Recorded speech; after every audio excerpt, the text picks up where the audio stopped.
इसलिए सत्ता डिफाइन करती रहती है अतीत को, इतिहास को अपने नजरिए से। इसलिए कहा जाता है कि भाई इतिहास पर जिसने कब्जा कर लिया उसने क्या कर लिया। इसीलिए हर व्यक्ति का अपना इतिहास है, हर परिवार का अपना इतिहास है, हर राष्ट्र का अपना इतिहास है।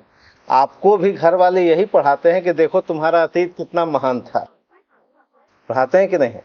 और तुम इसमें क्या करना, चार चांद लगाना और आगे देखो तुम्हारे घर में हाथी बांधा जाता था। कहा जाता है, ये आज तक किसी ने नहीं सुना होगा कि मेरा अतीत दागदार था। कोई कहता है गार्जियन? तो आखिर जब सबका स्वर्णिम था और सब इतने ही बड़े थे तो भारत था कहां? नहीं। किसी का परिवार कोई कहता है जी तुम्हारा जो अतीत है वो बहुत क्या था, बहुत दागदार था। सब उज्जवल ही थे, सब क्या थे, सब महान थे। इसलिए राष्ट्रीय आंदोलन में कहा गया कि हम कौन थे, क्या हो गए और क्या होंगे अभी। हम कौन थे यानी संपूर्ण देशों से अधिक किस देश का उत्कर्ष है। उस काल की जो ऋषि भूमि है वह प्यारा भारतवर्ष है। यानी भारतवर्ष का इतिहास बहुत गौरवशाली रहा है। इसलिए हम ऋग्वेद की बात करते हैं।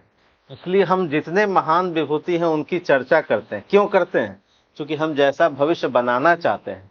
हम शिवाजी को महान बताएंगे क्योंकि हम नया भविष्य बनाना चाहते हैं।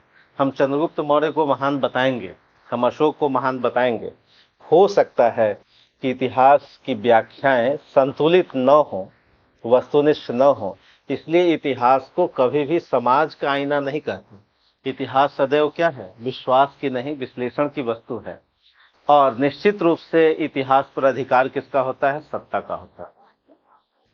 इसलिए हिस्ट्री राइटिंग कई तरीके से होता है। हिस्ट्री फ्रॉम बिलो भी होता है और हिस्ट्री फ्रॉम एबव भी होता है। ऊपर से भी इतिहास देखा जाए वो अलग दिखाई देगा, नीचे से इतिहास देखा जाए अलग दिखाई देगा।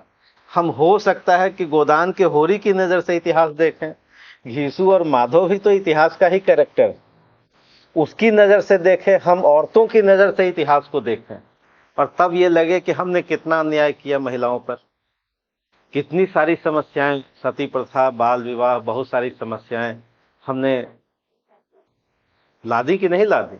हमने वर्ण व्यवस्था के चेहरे से अगर इतिहास को देखें, अगर हम उसी इतिहास को, अकबर को अगर पढ़ना है तो जरा नीचे से देखें, औरंगजेब को पढ़ना है तो जरा नीचे से देखें, भक्ति आंदोलन की नजर से मुगल इतिहास को देखें। इसका मतलब है कि इतिहास को देखने का नजरिया अलग अलग हो सकता है। अगर हम लुई 16 के नजरिए से देखें फ्रांस को तो अलग दिखाई देगा। अगर हम पादरी लोगों के नजरिए से देखें तो यूरोप अलग दिखाई देगा। और नीचे से देखें, दार्शनिक कोपरनिकस की नजर से देखें, हम गैलीलियो की नजर से देखें तो हमको अलग दिखाई देगा। इसका मतलब है कि इतिहास, हमने जाना कि इतिहास क्या है। तो इतिहास क्या है, पास्ट का हम लॉजिकल अध्ययन करते हैं, बिल्कुल ऑर्डर में करते हैं, क्रमबद्ध करते हैं और तर्क के साथ करते हैं, वर्तमान संदर्भों में देखते हुए करते हैं। और कैसा देखते हैं, जैसा हम भविष्य बनाना चाहते हैं वैसा ही इतिहास पढ़ाते हैं।